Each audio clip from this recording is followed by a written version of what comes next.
Shabbat Shalom, mis queridos amigos, mis queridas amigas. Estamos nuevamente con todos ustedes por la Gesed, por la gracia de nuestro Abacadosh, de nuestro Padre Eterno, y hoy estamos con Apocalipsis capítulo 18. Antes de entrar en el tema apasionante de este capítulo 18 del libro de Apocalipsis, como siempre hacemos, vamos a hacer un recorrido por las noticias más importantes que nos han llevado o traído hasta aquí, ese apocalipsis que se está desatando ante nuestros ojos y que nosotros estamos profetizando día por día a lo largo de este libro y de todos los 2 años que llevamos profetizando en este canal. Y se ha producido la noticia en esta semana de la guerra comercial entre Estados Unidos y China, y se dice que hay más de lo que parece detrás de esta guerra comercial, porque algunos dicen que lo que hay detrás de esta guerra comercial entre Estados Unidos y China es la guerra entre Google y Huawei. Y incluso hay algo más detrás, diría yo, que es poder hacerse con la tecnología 5G con la mayor rapidez, porque va a ser o sería, si se diera pie a ello, si corriera el tiempo y se favoreciera esas tendencias destructivas, pues el 5G, el que implementara el 5G sería el dueño del mundo. Y sobre eso quizá hablemos más detenidamente en otros momentos. Pero detrás de esta guerra, pues por supuesto, entre Estados Unidos y China, Estados Unidos ya no se puede sacudir del influjo mundial global de China, porque China es la mano de obra de la bestia y es la mano de obra más barata, por lo tanto es el que menos se valora a sí misma, por ser precisamente gregarios, de ser borregos, de ser absolutamente indiferentes y amalgama, aunque nada tengo yo en contra del pueblo chino porque son gente muy simpática y su país realmente ha dado logros a la humanidad, pero pues son eso, ni más ni menos que la mano de obra del sistema bestia. Entonces, Estados Unidos y Donald Trump no se pueden sacudir, ni ningún país se puede ya sacudir del influjo, de la influencia económica china, porque como decimos es la mano de obra de la bestia, y departamentos u oficinas, o como quieran llamarle, empresas de China alrededor del mundo, de mano de obra china, de manufactura china, como pueden ser Nike o Adidas, ya han dado la voz de alerta que si se sigue restringiendo y poniendo freno a la capitalización, a la inversión de China en Estados Unidos, pues por ejemplo empresas como Nike o Adidas van a dar marcha atrás y van a dejar de proveer a Estados Unidos, con lo cual Estados Unidos está realmente pues con las manos atadas, porque como decimos se enfrenta o intenta enfrentarse el gobierno de Donald Trump nada más y nada menos que a su mano de obra, y entonces va contra sí misma, sería comerse a sí misma. Otros, sin embargo, ven un cumplimiento profético en todo esto y ven a China como el dragón, y entonces Estados Unidos, ¿quién es? El arcángel Miguel. Vamos, por Dios, como se dice, ¿no? Dejen ustedes de hacer el ridículo. Les diría yo a los que ven a China como el dragón y que va a ser el dragón del tiempo final. Es absurdo totalmente y no tiene nada que ver con lo que está pasando ni con lo que va a suceder. Y también, pues aquí en España trascendió la noticia de que Pablo Ibar, que fue acusado de un crimen que él dice, sostiene a lo largo del tiempo que él no cometió hace como unos 20 años, y está en el corredor de la muerte, estaba en el corredor de la muerte esperando su ejecución, pero pues se va posponiendo. Al final creo que el dictamen fue cadena perpetua, y dentro de la cadena perpetua pues se le va a dar algunos algunas paliativos, en manera de un trato más menos crudo, menos cruel en la cárcel, ¿no? O una serie de, ¿cómo se dice?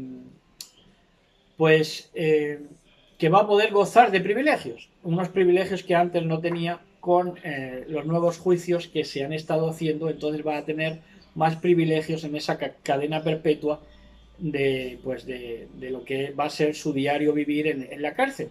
¿Y cómo lo celebra Pablo Ibar? Es algo que me llama enormemente la atención, porque lo celebra nada más y nada menos que santiguándose, haciéndose el signo de la cruz. Ya conocen todos ustedes el signo católico. Entonces yo me pregunto si ese hombre, con tantas horas que habrá estado pensando en él mismo, en sus circunstancias, en su vida, y a lo más que llega es a agradecer santiguándose. Pues realmente hay hijos de perdición, y aunque trilles al necio con un mortero, pues realmente no va a entender, ¿no? Cuando el fin del dolor precisamente es que despertemos, pero hay gente que ni por esas despierta y acaban pues en la indiferencia absoluta, santiguándose como hace cualquier supersticioso. Y tomen atención de esto, porque es lo último que vamos a decir acerca de las fechas que nos han llevado hasta aquí, hasta este precioso Shabbat que nos concede el Todopoderoso bajo este cielo. Y estuvimos en el día 33 de la cuenta del Homer. ¿Y saben qué sucedió en ese día 33 de la cuenta del Homer? Que muchos ministerios, incluso ministerios mesiánicos, se pusieron a predicar acerca de Simón Bar Kokhba. Simón Bar Kokhba, en el día precisamente 33 de la cuenta del Homer. Saben ustedes que el grado 33 es lo más logrado de la masonería. Y precisamente en el día 33 celebran a Simón Bar Kokhba, que fue el líder de la rebelión que se produjo en Jerusalén en el año 132, en esa Jerusalén ya muy minada a lo largo de la historia. En ese año 132, Simón Bar Kokhba tuvo lugar ahí la famosa rebelión de Simón Bar Kokhba, y Simón Bar Kokhba fue un postulado como Mashiach. Precisamente es un anti-Mashiach, porque fue promulgado por el judaísmo de aquella época como su Mashiach, como el Mashiach que esperaban.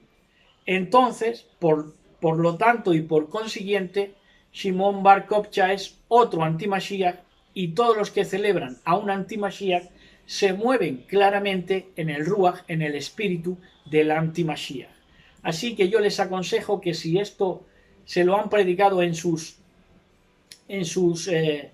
ministerios de confianza, o saben de alguien que ha estado ministrado por estas corrientes realmente nefastas del espíritu anti-Mashiach, pues informen o sálganse los que estén en estos ministerios e informen a los que están ahí bajo estos ministerios, bajo estos yugos de esclavitud, que realmente salgan a la voz de Yah, porque están celebrando espíritu anti-Mashiach y moviéndose en un espíritu profundamente anti-Mashiach. Y ya entramos en el libro de Apocalipsis, capítulo 18, que nos va a ocupar en esta ocasión. Y como digo, pues estamos muy contentos de poder entrar a sus hogares y ministrar la palabra de poder. Y dice así, en Apocalipsis capítulo 18. Dice así: después vi otro ángel que bajaba del cielo, tenía gran poder, y su cabot, su esplendor, su gloria, iluminó la tierra. Entonces tenemos a un ángel del cielo. ¿Qué es un ángel del cielo que precisamente baja a la tierra? Pues quiere decir que ese ángel del cielo, cuando baja a la tierra, quiere decir que hay una conformación en la tierra que hace descender ese poder del cielo, o que lo activa. Porque los ángeles se activan con lo que hacemos aquí en la tierra, eso sí es verdad. Entonces ese ángel del cielo que baja es una conformación en la tierra que le hace acceder a esta dimensión.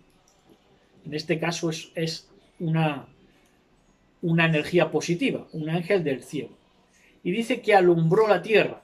Y cuando el ángel alumbra la tierra es porque se entiende o se va a entender su mensaje. Por eso el alumbrar es que se entiende. Dice en el verso 2, dice,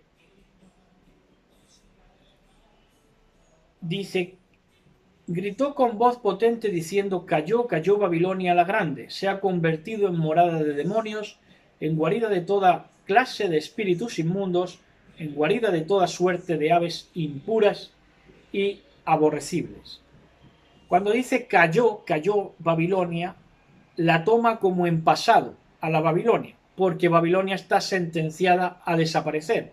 Entonces el ángel, el poder que ministra a ese poder que es el ángel, le llama cayó, cayó en pasado. Ahora, eso contrasta el que cayó, el anuncio de cayó, cayó la gran Babilonia, contrasta ese tiempo verbal en pasado con el tiempo de se ha convertido en guarida de todo espíritu inmundo y ave aborrecible. Se ha convertido, dice, en presente, y la traducción correcta sería: se ha ido convirtiendo paulatinamente a lo largo de la historia en, precisamente, guarida de toda suerte de aves impuras y aborrecibles y guarida de toda clase de espíritus inmundos. Se ha ido convirtiendo ese estamento, esa iglesia, esa religión. Y cuando dice guarida de demonios, se refiere a que no se ha ido convirtiendo en guarida de demonios de gratis, sino que ha tenido una actuación y unos hechos y un contacto perenne con los demonios, y se ha hecho guarida de demonios porque con la confiscación que le hizo, por ejemplo, a las brujas en Europa o a la hechicería macumbería en América o África, con esas confiscaciones de libros, lo que ha hecho es invocar precisamente a esos espíritus inmundos a través de esos libros confiscados a unos, pero utilizados o reutilizados por ellos en la Iglesia Católica, Apostólica y Romana. Cuando dice aves aborrecibles, por supuesto es toda clase de impureza, especialmente la sexual. Ahora vamos a hablar más sobre ello. Verso 3. Por segunda vez, Verso 3. Porque del vino de su lujurioso desenfreno han bebido todas las naciones, con ellas fornicaron los reyes de la tierra y los mercaderes de la tierra, se enriquecieron con su desenfrenada opulencia. Entonces han bebido de ella, han bebido de su influjo, de su corriente, de su vino, nada más y nada menos que todas las naciones, de todos los continentes.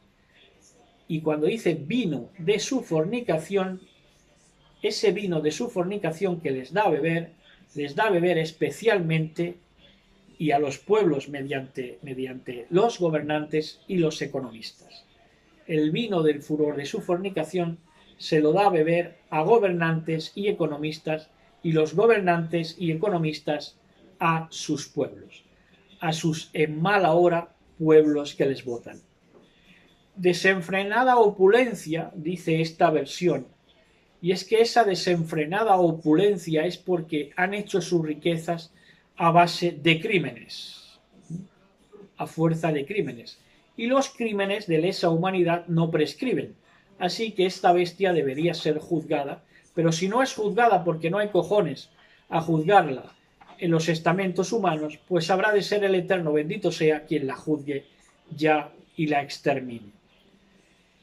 Y es que donde ha habido pobreza, donde ha habido y donde hay pobreza, allí está la Iglesia Católica Apostólica Romana.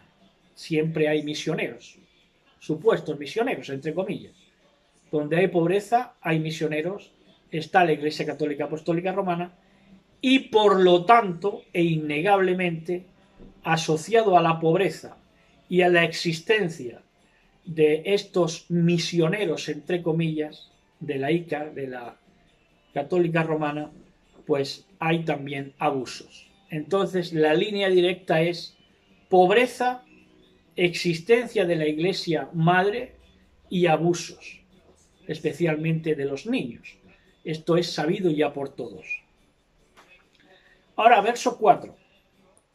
Los 20... Perdón, es que me voy al 19, que lo tengo también aquí al lado. El 4 dice: oí otra voz que venía del cielo y decía: salid, pueblo mío, de ella, para que no os hagáis cómplices de sus pecados, ni participéis de sus plagas. Cuando dice salid de ella, mucha gente entiende aquí, cuando dice salid, pueblo mío, de ella, mucha gente entiende aquí que hay pueblo en este tiempo en el que ya se da el dictamen de la sentencia y se le sentencia y se le juzga a la gran ramera. Pero no es así, sino que el tiempo verbal correcto sería id saliendo a medida que leáis este capítulo, este texto, esta escritura, id saliendo a lo largo de las generaciones, para que una vez emitido el juicio y la sentencia, no seáis partícipes de sus plagas. Entonces el tiempo verbal correcto, o la traducción más correcta, sería id saliendo. Al derramar la plaga, ya no hay pueblo en medio de ella. Esto espero que lo entiendan. Es decir, dentro de la Iglesia Católica Apostólica Romana, del último tiempo ya no hay pueblo de Elohim. El pueblo de Elohim ha ido saliendo porque se le ha ido diciendo salid de ella. Correctamente, id saliendo, para que en el tiempo final no participéis de sus plagas y no seáis cómplices de sus pecados. Es estupenda esta versión porque dice no seáis cómplices de sus pecados. ¿De qué pecados? ¿Y cómplices de qué? Pues cómplices de sus pecados, por ejemplo, del tráfico de armas, del tráfico de drogas, de la pederastia, etcétera, etcétera, etcétera. Si usted está con ella en este último tiempo, en este tiempo final, a punto de ser juzgada, es que usted precisamente es cómplice de sus pecados. Por lo tanto, va a participar de sus mismos padecimientos y plagas. Dice en el verso 5, dice: porque sus pecados se han amontonado hasta el cielo y Elohim se ha acordado de sus iniquidades. En otros libros proféticos dice que es una masa enfermiza amontonada hasta el cielo. Y así es. Ha sido una masa enfermiza lo que ha salido de ese poder, de ese estamento, de esa religión. Verso 6. Dice: como ella hizo, haced con ella, pagadle el doble de sus obras, mezcladle en su copa el doble de lo que ella mezcló. Y esta es la copa del sincretismo, de la mezcla. Por eso habla de mezcla. Mezcladle también como ella ha mezclado, porque ella lo ha mezclado todo. Ella ha hecho un sincretismo de lo profano y lo vil con lo sagrado y lo escogido. Por eso decíamos en el capítulo anterior que es una secuela de la Gran Babilonia primera, porque hizo un uso profano con lo sagrado, y ella ha hecho exactamente lo mismo, mezclando y sincretizándolo todo. Podríamos poner muchos ejemplos, ¿no? Por ejemplo, estatuas que eran paganas y luego se puso el nombre de los apóstoles en iglesias y en catedrales católicas. Así que bueno, está claro, esto ya está claro para todo aquel que ha tenido mente para pensar. Verso 7. En el verso 7 dice: por todo cuanto se glorificó y se entregó al lujo, dadle otro tanto de tormento y llanto, porque dice en su corazón: estoy sentada como reina, no soy viuda y jamás veré el llanto. Y aquí parece animar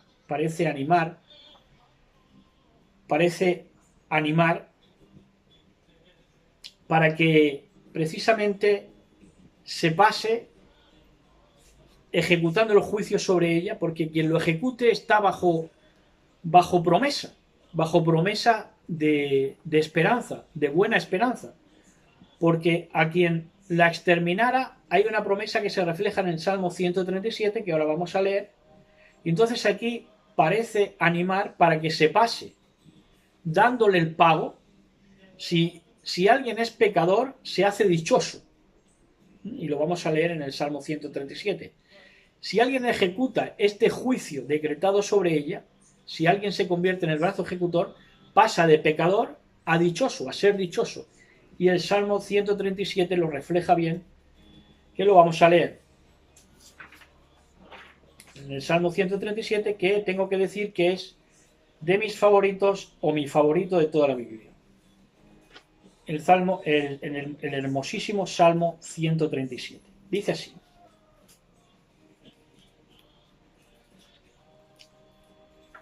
dice, a la orilla de los ríos de Babel estábamos sentados y llorábamos, recordando a Sión con sádic de justicia. Nada que ver con el priorato de Sión ni la masonería. Allí en los sauces habíamos colgado nuestras liras, nuestra alabanza, pues que allí nos pedían cantos nuestros carceleros, carceleros como son estos estamentos, estas religiones, carceleros controladores. Nuestros verdugos nos pedían alegría. Cantad para nosotros un canto de Sión. ¿Cómo cantar los cantos del patrón en una tierra extraña? Si de ti, Jerusalén, yo me olvidara, Jerusalén celestial. Quede paralizada mi diestra, que se pegue mi lengua al paladar si de ti no me acordara. Si a Jerusalén yo no pusiera por colmo de mis gozos. A los hijos de Edom, tenles patrón en cuenta. El día de Jerusalén, cuando decían, desnudadla, desnudadla hasta sus mismos cimientos. Capital de Babel devastadora, bendito, es decir, dichoso, el que te pague como a nosotros tú has pagado. Bendito, dichoso, el que te agarre y estrelle contra la roca a tus pequeños. Y así es, sus pequeños no son niños, sus pequeños son curillas de 3 al cuarto, abusadores y pederastas. Bueno, y seguimos con el verso 8 de este Apocalipsis 18. Dice, por eso en un solo día vendrán sus plagas, peste y llanto y hambre, y será abrasada por el fuego, porque poderoso es el patrón Elohim que la ha juzgado. Entonces es peste, llanto y encima hambre, algo que hoy en día sería impensable y a punto de ser ya exterminada y juzgada en este tiempo final. Pero al día de hoy lo pensamos y no salimos de nuestro asombro de decir, bueno, pero ¿cómo va a ser andando en la opulencia? ¿Cómo va a acabar? ¿Cómo puede acabar ese estamento así, de esa manera? En peste, en llanto y en hambre. Pues así va a ser. Verso 9.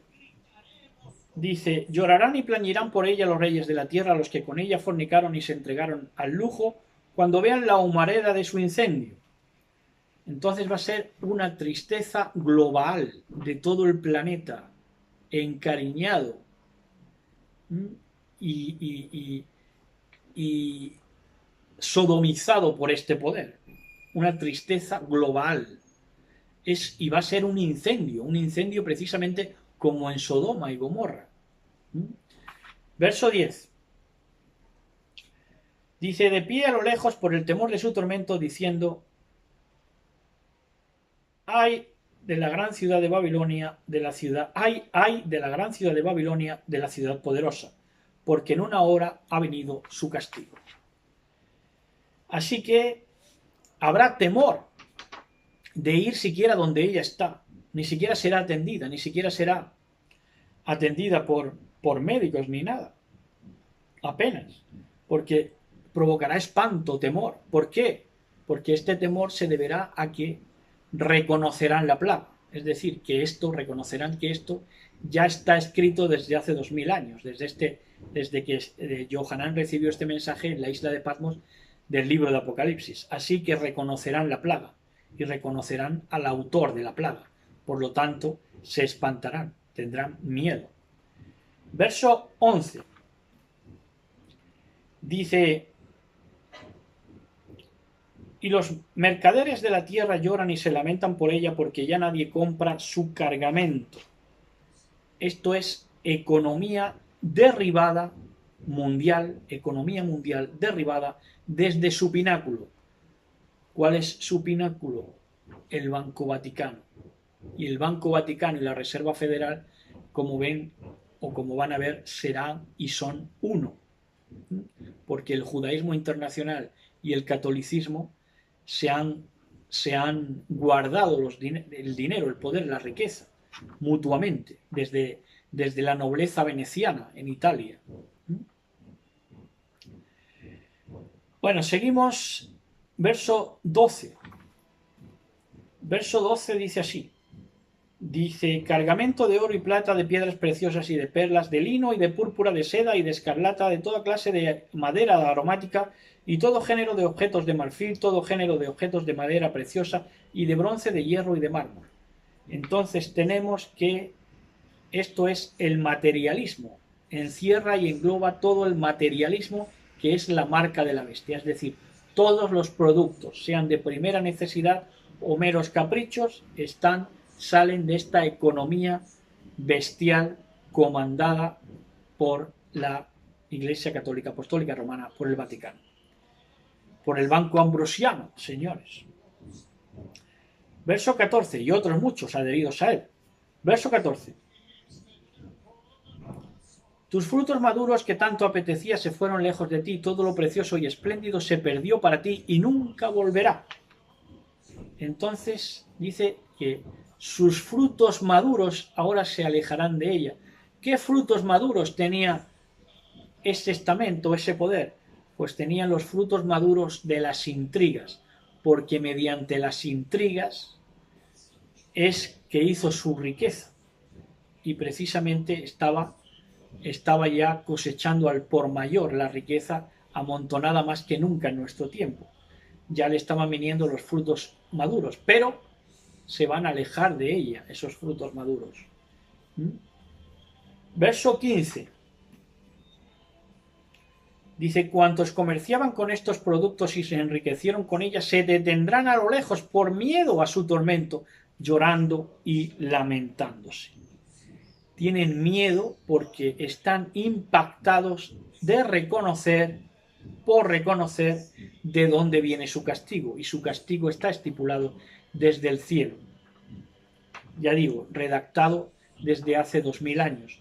Por lo tanto, van a ver el precedente y van a ver la ejecución y se van a quedar tan asombrados e hipertérritos que van a tener mucho mieditis. Verso 16. Y diciendo, ay de la gran ciudad, la que vestía de lujo, púrpura y escarlata, la que se adornaba con oro y piedras preciosas y perlas. Aquí nombra 2 ayes. Vive 2 ayes. ¿Por qué vive 2 ayes? Porque ha tenido 2 ayes este poder. Uno en la Revolución Francesa y otro este último y definitivo del tiempo final. Este ya es definitivo. Verso 17. Porque en una hora quedó devastada tanta riqueza. Todos los pilotos, todos los que se dedican al cabotaje y las tripulaciones de cuantos bregan en el mar, se detuvieron a lo lejos. Entonces, ¿quiénes son estos que se detienen a lo lejos? Que se dedican al cabotaje. Pues son piratas, son ladrones. Pero pirata en el peor sentido, no de Johnny Depp, sino pirata en el peor sentido, asaltadores, banqueros, ladrones.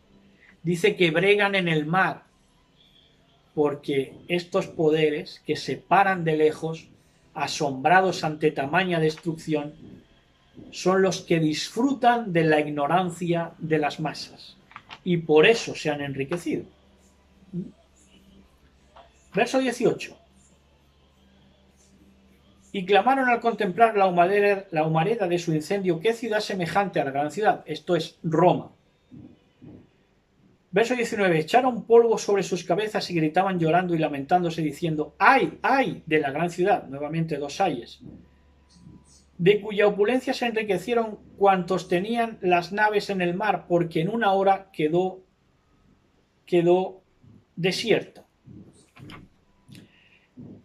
Entonces, en este verso 19 es muy significativo de lo que hemos dicho antes, de que la riqueza del judaísmo y la riqueza del catolicismo van unidas y una se ha saltado a la otra.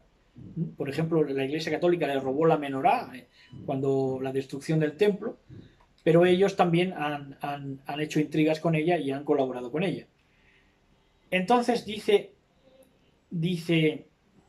echaron polvo sobre sus cabezas. ¿Quiénes fueron los que echaban polvo sobre sus cabezas cuando tenían algún problema? Pues precisamente aquí habla de judaísmo. en este verso encriptadamente habla de judaísmo, porque el judaísmo echaba ceniza, echaba polvo sobre sus cabezas cuando había un acontecimiento desastroso. Y esto quiere decir que el judaísmo internacional, la banca internacional, la Reserva Federal, se lamenta. ¿Por qué? Porque su colaboradora del Banco Ambrosiano y de las riquezas de la tierra, dueña de ese materialismo, de esa marca de la bestia, pues cae. Es muy interesante. Entonces en el verso 20 dice: regocíjate por ella, cielo, y también los apartados y los apóstoles y los profetas, porque Elohim ejecutó la sentencia que reclamabais sobre ella. Así que es momento de holgarse.